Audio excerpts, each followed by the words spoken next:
Hallo ihr lieben Kreativen, willkommen auf meinem Kanal Mellies Moments, willkommen in meiner kreativen Welt. Ich wünsche euch allen ein ganz gesundes, neues, frohes, glückliches 2025 und manchmal benötigt man für einen besonderen Zweck mal etwas anderes als eine ganz einfache Karte und das möchte ich euch heute ganz kurz zeigen.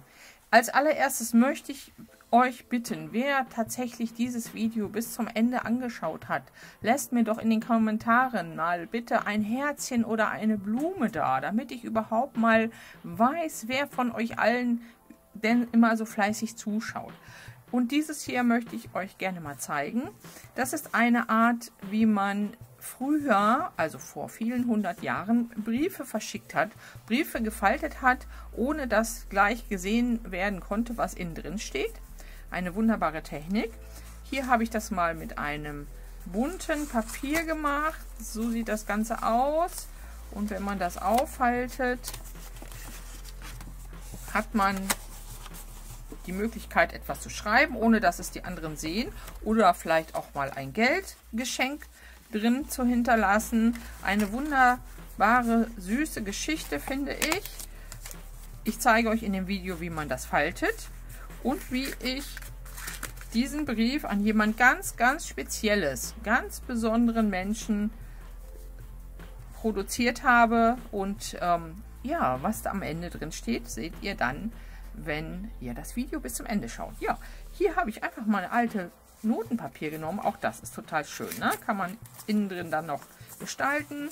Und ja, eine schöne Art und Weise, mal etwas anderes zu überreichen. Ne? Kleines Bändchen drum, kleine Schleife drum und ist doch total süß. Okay, los geht's mit dem Video und wir hören uns später noch.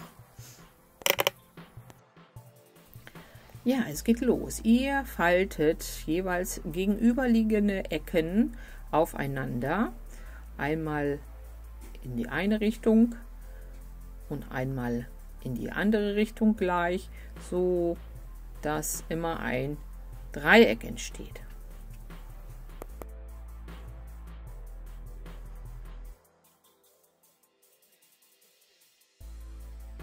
Dann müssen diese Längsseiten in 3 Teile geteilt werden. Dafür schnappt ihr euch am besten ein Lineal, messt die Länge und nimmt es durch 3 und ihr braucht im Grunde nur eine Markierung, habe ich hier auch jeweils gemacht, und faltet jetzt 2/3 des Blattes zu der einen Markierung. Dann habt ihr hier schon mal 1/3 als Falte und die andere Seite dann in die Falte hinein. So habt ihr euer Blatt in 3 Teile geteilt. Das macht ihr einmal von der einen Seite und natürlich auch einmal von der anderen Seite. Also 2/3 des Papiers zur Markierung, 1/3 entsteht und den anderen Teil könnt ihr dann Richtung dieser Falz falten und habt wunderbar euer Blatt geteilt. Sehr schön. Jetzt ist in der Mitte ein Rechteck entstanden. Ihr wendet das Blatt. Alle 4 Ecken müssen jetzt einmal, wie in diesem Bild gezeigt, bis zu dem Punkt des gegenüberliegenden Quadrates gefaltet werden. Einmal aufmachen, die nächste Ecke, bis zu dem Faltpunkt des gegenüberliegenden Quadrates, die nächste Ecke. Auch hier. Ihr könnt das dann ganz gut erkennen. Da, wo ihr gefaltet habt, entstehen ja diese kleinen Winkel und daran könnt ihr das ganz gut erkennen. Wunderbar. Dann dreht ihr es wieder um. Ganz wichtig. Holt euch nochmal euer Quadrat in der Mitte, faltet euch das zurecht und jetzt faltet ihr die Spitzen der Winkel zusammen und automatisch fängt das Blatt an und bekommt so eine, ich sage mal, Windmühlenform. Ja, das geht meistens von ganz alleine. Ihr seht das und dann legt man es zusammen. Na, also alle Ecken nochmal so. Hier seht ihr das, zusammennehmen, alle 4 Ecken und wenn ihr das macht, geht es automatisch in diese Form. Einmal schön festdrücken, alles stabilisieren, wunderbar. Jetzt werden alle 4 Ecken einfach nach oben, der Reihe nach, wie ihr das seht, nach innen. Und die letzte Ecke steckt ihr in die Lasche, die hier entstanden ist, hinein. Damit verschließt ihr sozusagen den Brief. Das ist am Anfang ein bisschen störrisch. Wichtig ist, nehmt nicht zu dickes Papier. Ich habe hier ein Aquarellpapier genommen mit 240 Gramm. Es hätte auch noch ein bisschen dünner sein können. Hier habe ich das Notenpapier genommen und hier habe ich mal ein bedrucktes Papier genommen. Das ist schon sehr dick, ne? Also 240 Gramm maximal, lieber ein 200 Gramm Papier oder versucht es erstmal mit einem ganz normalen, einfachen Blatt. So ein Karton ist natürlich schön. Was auch wunderbar aussehen kann, ist einfach Geschenkpapier. Wunderschönes Geschenkpapier nehmen, außen die bunte Seite hin, innen farbig gestalten. Ja, und nun steht es euch frei, das Ganze zu gestalten, wie ihr mögt. Ich habe hier angefangen, habe einen Kreis drauf gesetzt und male sowas wie eine Blätterblumenranke erstmal und verziere das dann mit Farben. Und da könnt ihr natürlich auch ganz andere Sachen machen. Ihr könnt Mosaikmuster drauf malen oder, was euch einfällt. Blumen, Herzen, alles Mögliche. Ich verwende in diesem Brief ganz unterschiedliche Techniken und ja, ich wünsche euch ganz viel Spaß beim Zuschauen. Ja, den äußeren Kranz habe ich fertig und ich möchte, wenn es aufgefaltet wird, dass man den Kranz auch noch auf den unteren Teilen sieht. Und daher male ich jetzt hier Stück für Stück nochmal auch auf den aufgeklappten Teilen diese Ranke weiter. Ja, ich verziere jetzt erstmal die Unterseite und dafür nutze ich so eine kleine Schablonen. Da habe ich verschiedenste von und hier so ein Stempelkissen mit 3 Farben und einen kleinen Fingerling und ja, ich gestalte das jetzt mit diesen 3 verschiedenen Farben ein bisschen ineinander verlaufend und ja, ihr seht schon, es kommen Herzchen drauf.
Ja, dann kommen meine neuen Aquarellmalstifte in Einsatz. Aus der Schweiz kommen die Caran d'Arche oder so ähnlich. Keine Ahnung, ob ich das richtig ausspreche. Ja, damit gestalte ich einfach noch ein bisschen weiter hier, setze Farben hinein, mache den Hintergrund ein bisschen. Diese Stempelfarben, die ich zuvor benutzt habe, sind wasserfest. Daher kann ich da jetzt auch gleich einfach mit einem feuchten Pinsel ein bisschen das Blau verziehen. Das macht dem Stempel überhaupt nichts.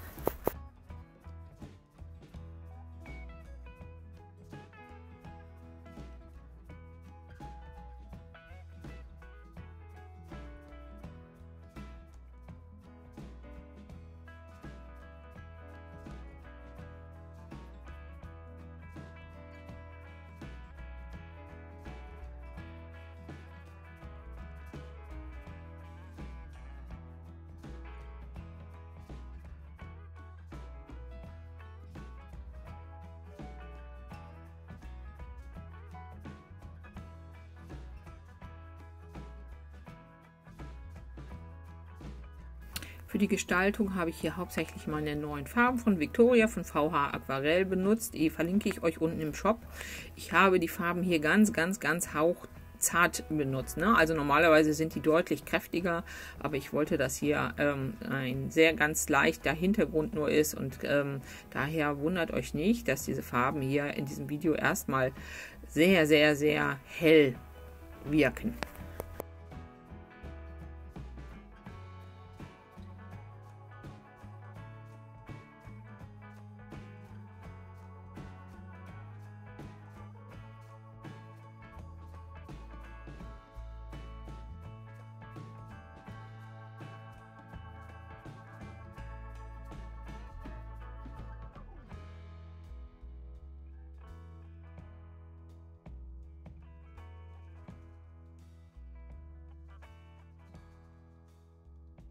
Ja, das Ganze sollte eine Blumenranke werden und so setze ich hier mit meinen Metallic- und Chamäleonfarben von Victoria noch passende kleine Blümchen hinein.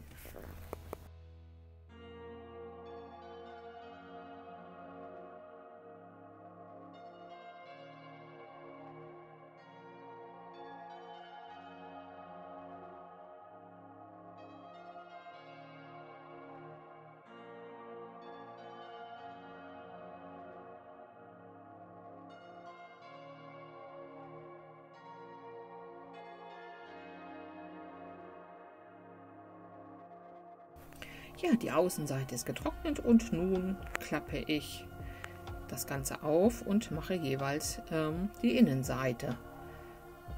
Und da ich ein bisschen Abwechslung haben wollte, habe ich hier die Farben natürlich mal auch geändert.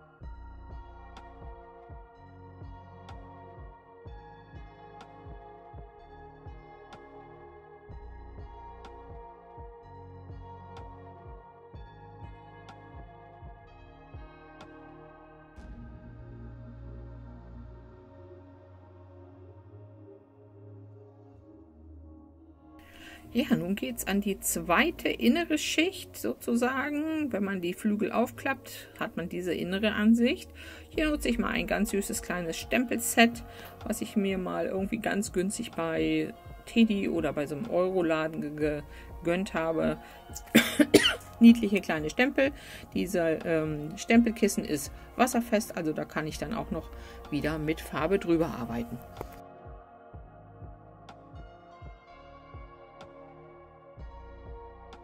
Dann habe ich hier jetzt zwei kleine süße Silikonstempel, Schriftzüge. Die mache ich mit einem Acrylblock gleich fest. Thank you to a wonderful friend steht hier drauf. Auf dem Silikonstempel bleiben Sie, auf dem Acrylblock, Entschuldigung, bleiben Sie dann so, wie man sie benötigt. Und ihr seht das hier, dann kann ich sie einmal schön ansetzen. Und das sieht doch schon mal richtig gut aus. Ja, und dann fange ich an und gestalte dieses farblich innen drin. Ich mache hier jetzt noch zwei kleine Blümchen rein und dann wird das Ganze farblich gestaltet von mir.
Und natürlich dürfen meine Glitzerfarben auch nicht fehlen. Die kommen hier jetzt in den Einsatz für den Schmetterling, die Libelle, die kleine Biene und den Marienkäfer.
Ja, wenn man dann aufklappt, bleiben auf der Rückseite auch noch 4 Flächen, die hell sind. Die habe ich in einem zarten Roseton bearbeitet und setze jetzt hier nochmal mit einem Herzchenstempel nochmal 4 Herzchen rauf.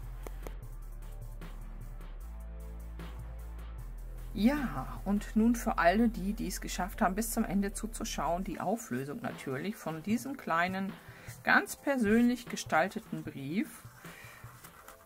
Ihr habt die einzelnen Schritte gesehen, was ich so gemacht habe.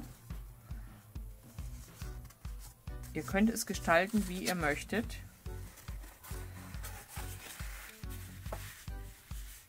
Und ich wünsche euch ein wunderschönes 2025. Vielen Dank für alle, die immer so fleißig einschalten, die mir nette Rückmeldungen geben, die meine Videos schauen, und ich freue mich über jeden von euch, der da ist, und ich hoffe, wir sehen uns im nächsten Video wieder.